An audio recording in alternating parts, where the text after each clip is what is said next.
తండ్రి కుమార పరిశుద్ధాత్మకు మహిమ కలుగునుగాక. ఈనాటి జీవవాక్యం. ప్రభువు నీతిమంతుడు, నీతిని కాంక్షించువాడు. నీతిమంతులు అతని దివ్యముఖమును దర్శింతురు. కీర్తన 11 వచనము 7. ప్రియ దేవుని బిడ్డలారా, సహోదరి సహోదరులారా, తండ్రి యొక్క దేవుని నుండి ప్రభు అయిన యేసుక్రీస్తు నుండి మీకు శాంతి సమాధానం లభించునుగాక. ప్రతి ఒక్కరికి దేవుని చూడాలని కోరిక ఉంటుంది. ప్రభుని దర్శనం పొందుకోవాలని ఎన్నో కొండలు, కోనలు, పుణ్యక్షేత్రాలు, ఆలయాలు, తీర్థయాత్రలు చేస్తుంటారు. పుణ్య స్నానాలు చేస్తుంటారు. ఎన్నో మొక్కుబడులు చేసుకుంటారు. చివరికి ప్రభుని దర్శనం కలగలేదని నిరాశ నిస్పృహలకు గురవుతుంటారు.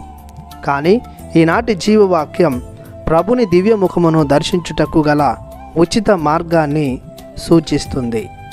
నీతిని కాంక్షించువారు అనగా నీతి కోసం శ్రమపడువారు, నీతిని పెంపొందించేవారు, నీతి కార్యాలను చేపట్టేవారు, నీతిగల జీవితం కొనసాగించువారు ప్రభుని దర్శిస్తారు.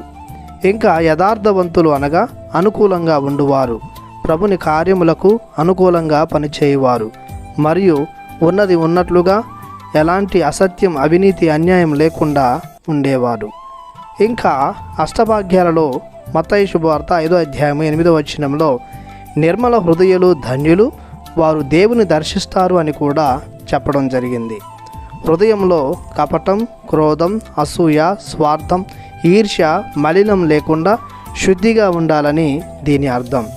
ఈ విధంగా ఎవరైతే నీతిగా, యథార్థవంతులుగా మరియు నిర్మల హృదయంతో జీవిస్తారో వారు దేవుని దివ్యముఖమును దర్శిస్తారు. కావున మన జీవిత శైలిని ఈ పవిత్ర లక్షణాలతో ముందుకు కొనసాగించుదాం. ప్రార్థించుదాము.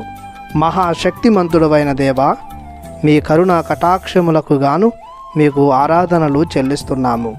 మీ దివ్యముఖమును దర్శింప పాత్రులగుటకు మమ్ములను నీతిమంతులుగా, యథార్థవంతులుగా మరియు శుద్ధిగల హృదయాలుగా మార్చమని, సదా జీవించు వరమునివ్వమని యేసయ్య ఘనమైన నామములో ప్రార్థిస్తున్నాము పరమ తండ్రి. ఆమెన్. దేవుడు మిమ్ము దీవించునుగాక. ఆమెన్.